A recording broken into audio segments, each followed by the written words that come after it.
All right, so I'll go ahead and begin. Hi, everyone. Welcome to our Girls' Rights State of the Union workshop. I am really grateful that you've decided to spend your time with us, whether you're going to be here in person or if you are watching this at a later time. Um, we are intentionally building a safe space. So if you do take this information back to your chapters and would like to run a similar workshop, um, and it's virtual, please have your cameras on. And what I like to do is I like to create a community guideline where we assume best intentions. So if there's something that ever rubs you the wrong way, I encourage you to ask for clarification. Um, and you can ask questions throughout the night in the chat box. And if you haven't already, you can say hello. I see Ananya said hello. Hi, Ananya. Um, so I hope that we can hear more from you throughout the evening. Speaking of introductions, my name is Alvi Rashid, and I'm the programs manager here, and I go by she, her pronouns. And I do a little bit of everything in terms of running our international programs. I also work really closely on girl inclusion programming that we do here at She's the First and developing young female leaders. And I also get to work with our partners. I've had the pleasure of being at every single summit. And so I really do miss the in-person interaction with our campus chapter members. I'm also really lucky that I'm joined by two Girls Advisory Council members, Leah Baskin and Ananya Jain, who are going to be helping us today when we go through breakout sessions. So if you could join me on the next slide. Today, we're going to do a deep dive into the world of girls. And my hope is that by the end of today's session, you're going to walk away with more information on the issues affecting girls globally, how She's the First is taking action, and how you can incorporate these ideas into your upcoming chapter activities. So I'm sure that you've all heard about the term Girls' Bill of Rights. You've heard us all use the term girls' rights at She's the First, and you might have asked yourself, well, what rights are they referring to? And so when we talk about girls' rights, we're always talking about the Global Girls' Bill of Rights, of which you see a photo in front of you right now on the slide. So if you're not familiar with the Global Girls' Bill of Rights, 2 years ago in 2019, for International Day of the Girl, we put out an open call to girls everywhere and we asked them to submit their top 10 rights of what they think each and every girl around the world is entitled to. And through this process, we had over 1,000 rights submitted by girls from 34 countries, which was really exciting because we had girls from every cultural background, region, faith, and so many languages and so many life experiences represented in the rights that were submitted. We then selected a panel of young women and girls from around the world who sifted through all those rights and finalized the top 10, the ones that were most common and encompassed other rights that people had shared and finalized the wording. And so at She's the First, when we advocate for girls' rights, we use the Global Girls Bill of Rights framework because it's what girls have told us that they want and need. And it's truly a document that was created by and for girls. I ask that when you go back to your chapters and you're also talking about girls' rights, that you use this Global Girls Bill of Rights document as a basis. And we actually have a website that goes entirely into this called globalgirlsbillofrights.com, girlsbillofrights.com. But on there, you can find more information about the rights, about how far they've gone and where we've lobbied to have them integrated, including the United Nations. And you will also find a toolkit to support you on your advocacy for incorporating the Global Girls Bill of Rights in your school. So if you join me on the next slide, I think we're all here because we want to understand what has the world been like for girls right now? What can we advocate for when we go back to campus and we're on campus and we're fundraising or we're hosting chapter meetings. What are we talking about? And so today I wanted to take some time for us to really explore what's happening. Obviously, it's a very challenging moment for girls. This past year and a half of the COVID-19 pandemic has put at risk decades of progress. Right now, our research indicates that the following four rights are the most pressing for girls. So the right to free quality education, including safe transportation to and from school, and the ability to attend all the way to graduation is something at risk and in danger. We believe that girls should be able to go to school regardless of her cultural background, her pregnancy status, and her family's access to power and money. The right to comprehensive sexual education and access to free quality reproductive health care has been at serious risk as well, especially now that girls are losing access to spaces where they will learn about sex ed, healthy relationships, where they would receive medical care and contraceptives.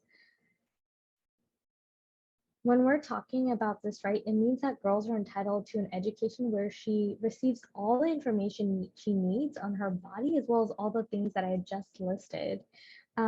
They should also have access to abortion and proper health care without criticism or shame. The third right at risk is to make decisions about their own body and sexuality. What that means is girls have the right to choose whom they love, regardless of gender, and to express their sexuality without being censored. Girls have a right to say no and choose who, when, where, and if they're even going to get married. But in reality, right now, because of the pandemic, we've seen that reports of sexual violence against girls, female genital mutilation, also known as FGM, and child marriage has increased. And last but not least, we're extremely worried that girls are being exploited when they have a right to be free from exploitation and experience a happy childhood. Girls should never be forced to work and should be kept from child trafficking and early marriage.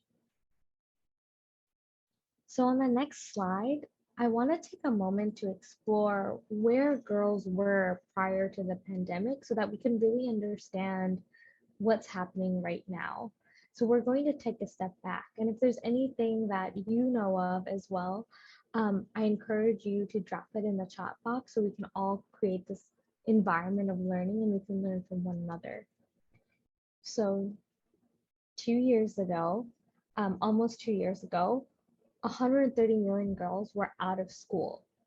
One girl under the age of 15 was forced to marry every seconds. 15 million girls have reported experienced forced rape. 70% of human trafficking victims were women and girls. And last but not least, 200 million plus women and girls alive today have undergone FGM. What we know now is that many of these statistics have worsened, and I'll go into that in a little bit. So if you can join me on the next slide. It's clear that girls lack the support that they needed to survive and thrive, but COVID-19 exacerbated that.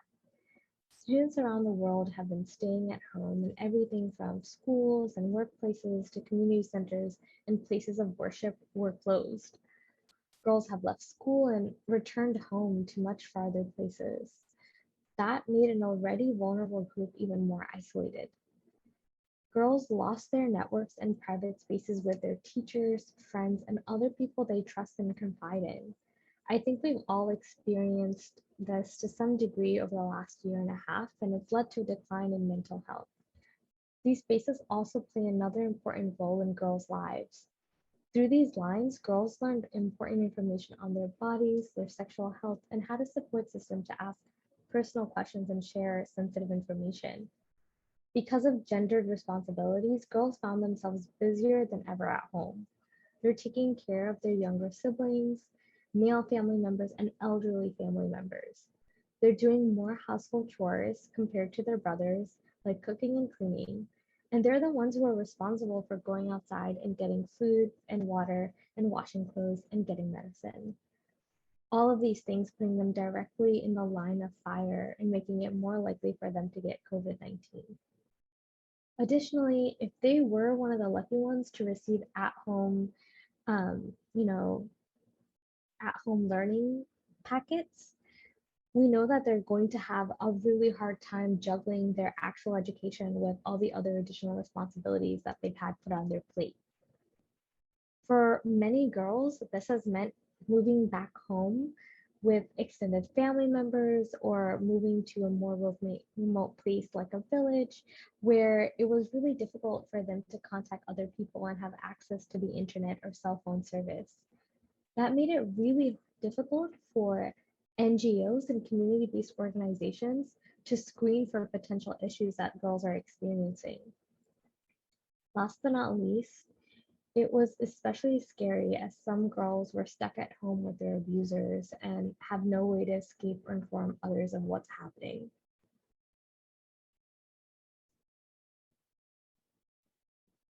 In the past year and a half, we've seen enormous changes in the ways girls experience their lives.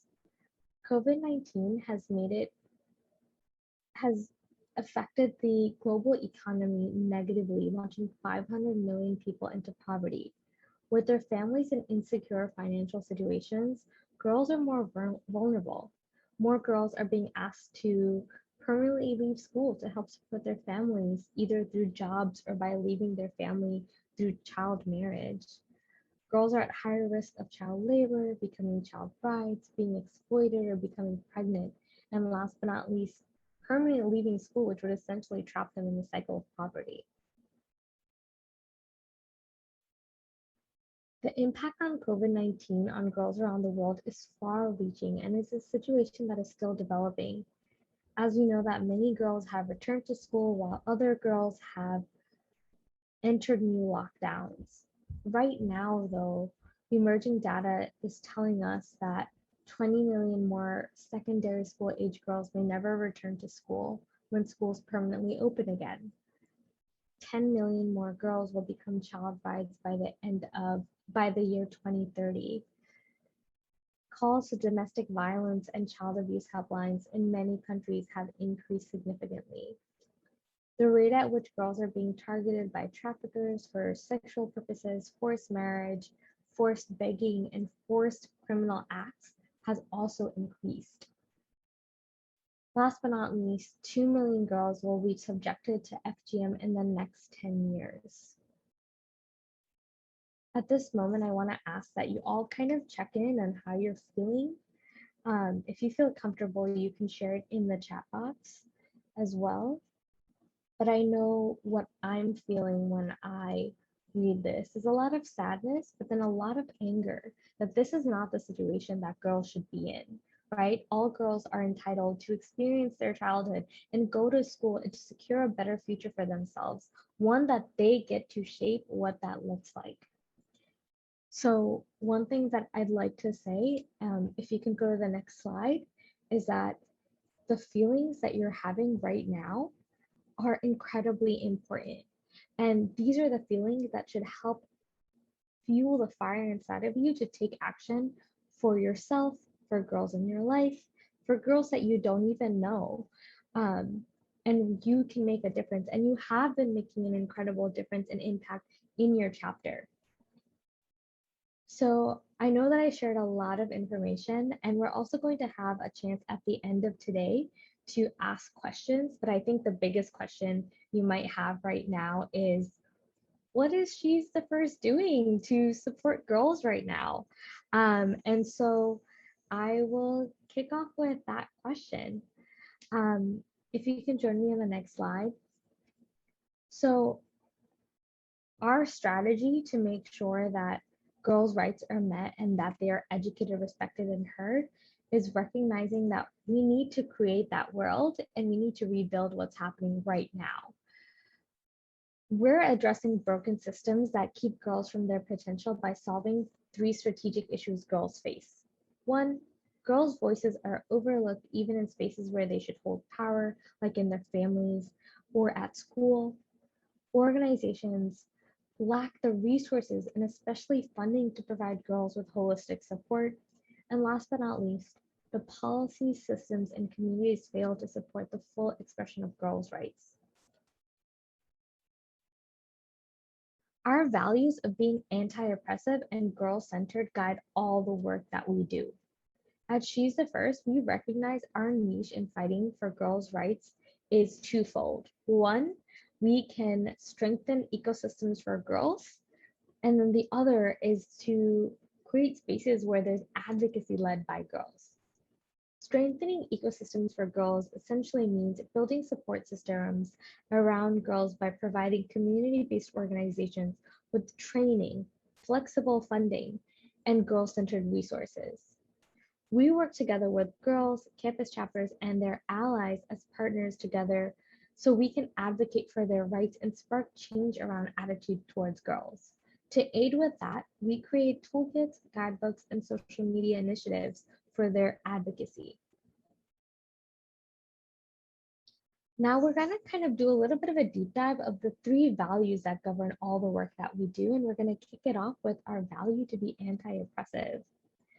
We know that community-based organizations are the key to securing girls' rights everywhere. They have a unique vantage point.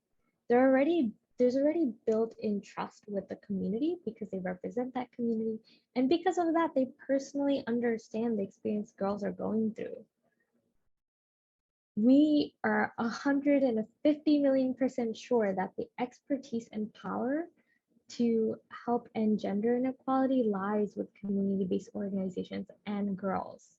But the current status quo around philanthropy sets up an unequal playing field between donors and recipients, leaders in the West and the rest of the world, between grown-ups and girls and young people.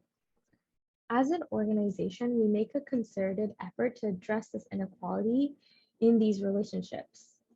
And some of the questions we explore as a group are making sure that we are figuring out together who decides how money is spent, who's represented in leadership, who has a voice at the decision-making table, what kind of feedback loops exist, and last but not least, what policies and agreements exist to ensure clear understanding.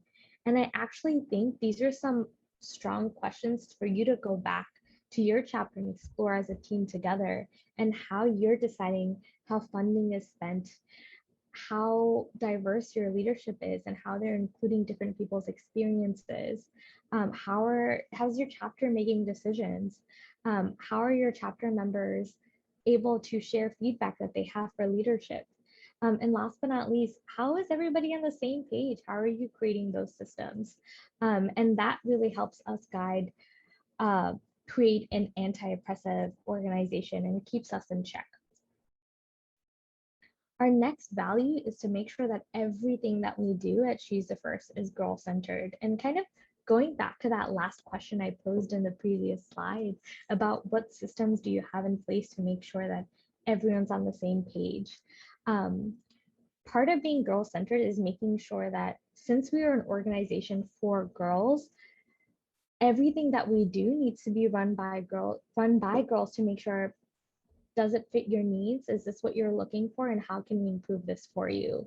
But obviously, we know that girls do experience and can experience different levels of vulnerability. And so to make sure that we are protecting girls' rights, we have developed a girl engagement policy, which is a guideline for She's the First staff, board members, and anyone who is representing She's the First at any sort of event or for any cause, and how we engage and work with girls. And it outlines how we can affirm their rights. It outlines what happens if a girl ever feels unsafe or uncomfortable. How do we report it? How do we make sure she's okay?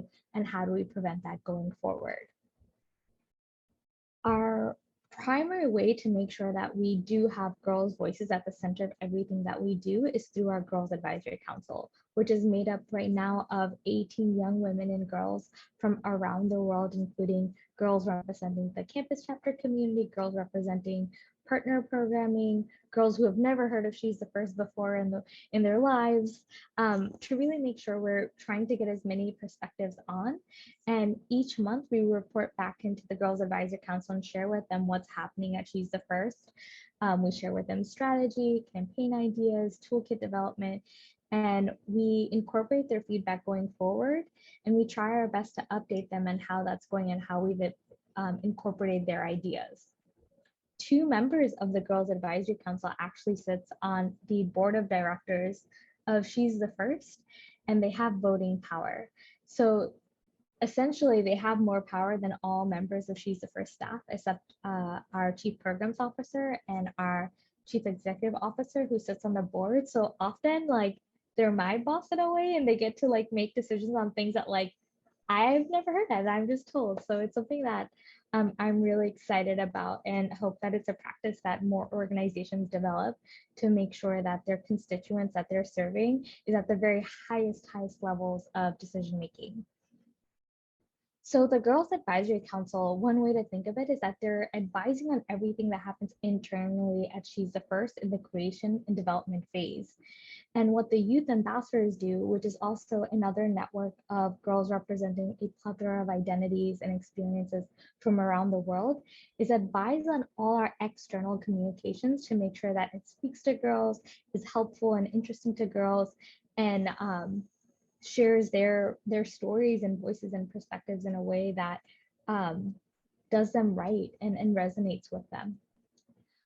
Last but not least here, I want to mention that when we are developing any new document or toolkit or resource, we first run it by the Girls Advisory Council. And we've also done this when we actually launched the Youth Ambassador Program. We only launched that with the approval of the Girls Advisory Council, who gave us the go-ahead to share that it did make sense and all these sorts of things. And so we do that both through the Girls Advisory Council, the Youth Ambassador Program, but also through creating focus groups of other girls and sharing with them any final products or even products in the making to say, does this make sense? Does this work for you? Does this fit your outcomes? What advice do you have us? What feedback do you have for us? And we incorporate that going forward and use it to shape that project or toolkit or campaign. And the final value that we lead with is values-based communication. All of our work is conveyed using this methodology. Girls are often, I'm sure that we're all familiar with this. We have seen this online on social media and different campaigns. Girls are depicted as vulnerable, weak, and sad. And we know that girls have so much more power if only we can support them and highlight their stories. So at She's the First, we make an effort to highlight stories of girls in community-based organizations who are taking charge and are on the front lines of addressing issues in their communities.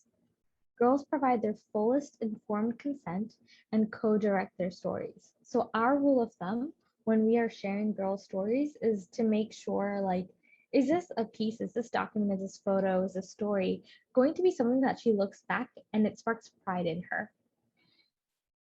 That's not the only benefit of taking a dignity-based approach like we do. Like, a lot of research indicates that your community grows and develops as more people come across your material and are excited by the prospect of solutions.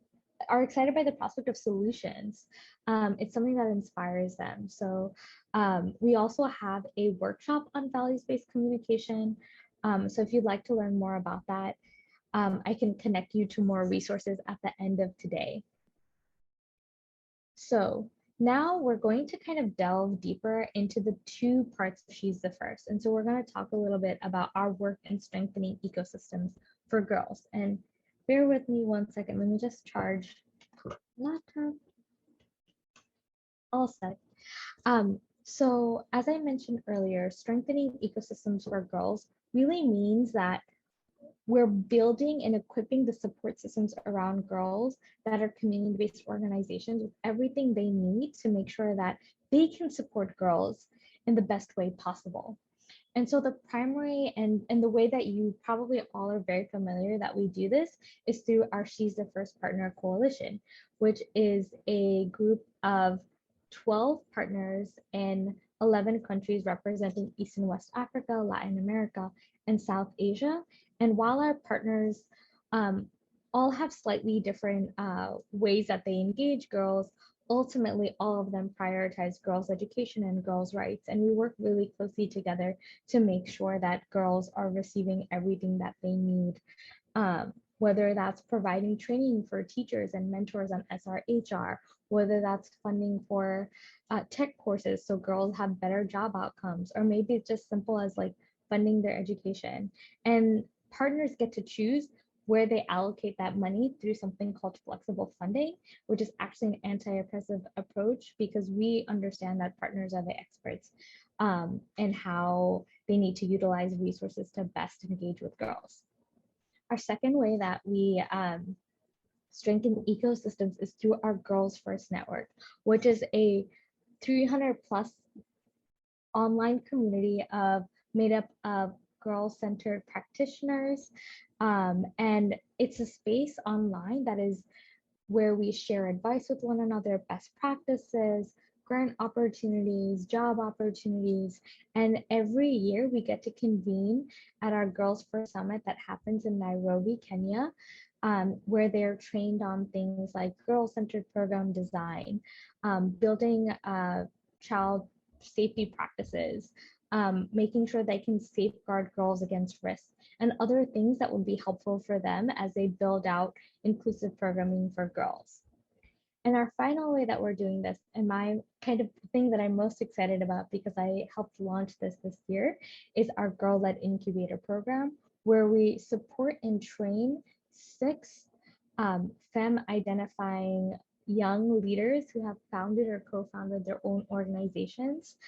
They're signed up for intense 3 years of training of everything from building your mission and vision to how to do a pitch to setting up monitoring and evaluation to really sustain their organization.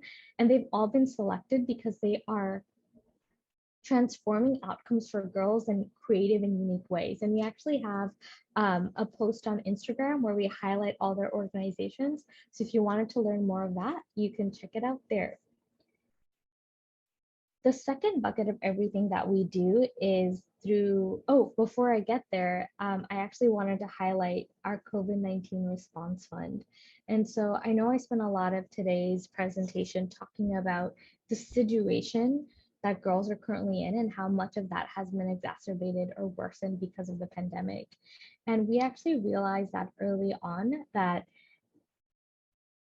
the pandemic was going to set back girls by decades. And so She's the First started ringing the alarm as early as like April 2020 to make sure that we are informing our community to say, hey, I know that we're all focused on providing immediate needs, but taking a gender response to what's happening and prioritizing girls right now is just as important.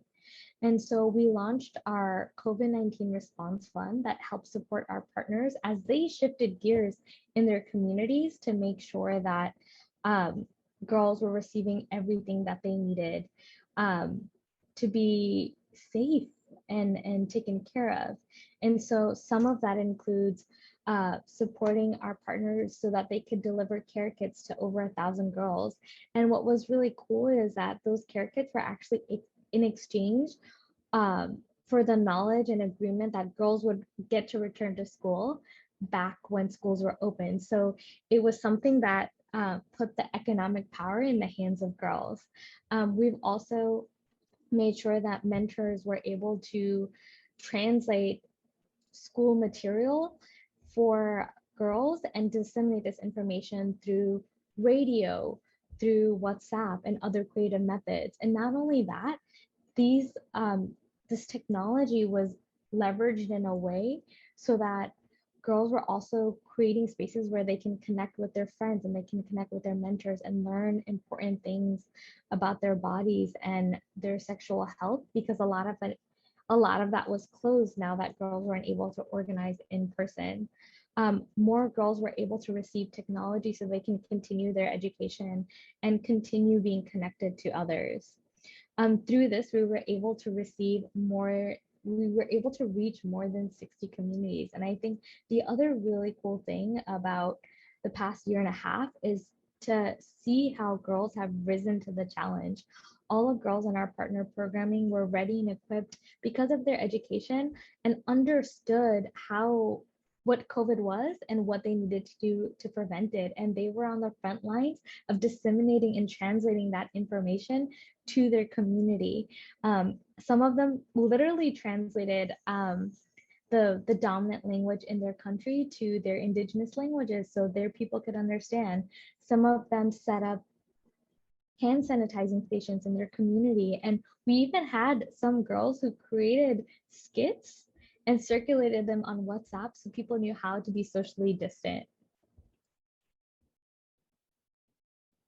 So the final slide that I want to talk about what Choose the First is doing is our focus on girl-led advocacy and making sure that we're actively creating spaces where girls are at the center of the work that we're doing. And so we've created resources and toolkits like the Discover Your Power Journal and the Girls Bill of Rights toolkit that teaches girls on how to advocate for that. We've also launched campaigns where we center girls' voices, including the upcoming one, Girls Get Loud, on our International Day of the Girl on October 11th, where we're going to be passing the mic of large celebrities and organizations or even other people with influence in your own personal lives to the platforms of girls so they can share what they care about and what's important to them. And then last but not least, as I mentioned before, our Girls Advisor Council and our youth ambassadors play a really big role in making sure that our advocacy is girl-led.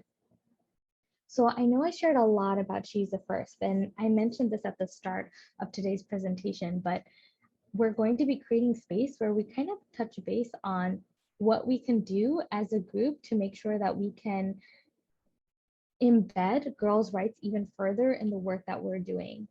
So I'm actually going to, Ali, if you can go to the next slide. At this juncture, we're going to be exploring together how can chapters take action and further the conversation on these rights.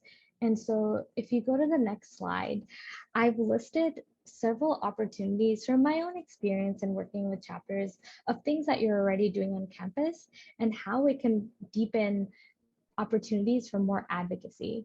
And so I've listed some of them here, and so I can go over them quickly. For example, when you're building community and strengthening relationships through chapter socials and events where you're just getting to know each other, that's also an opportunity to cultivate safe space where chapter members can share about their own personal experiences and relate themselves to the mission and why they're there. Participating in fundraisers like Choose the First and Bake a Change is an opportunity to inform people about the impact of their donations and share stories about girl power, which you can find on the Choose the First blog or on our Instagram. When you're having discussions on current events during meetings, it's a space where you can draw the lines and connect them to how the current events like climate change and what's happening like in America with half of our country being underwater and another half of our country being on fire, and relate how those things can impact girls. When you're recruiting new members for your chapter, it's an opportunity to invite folks to be part of the movement. And I know that there are so many other things that your chapter is doing. So I invite you when you're back at your next meeting to go over this chart and identify what are the opportunities that exist where you are and how can you leverage those opportunities to talk about girls' rights.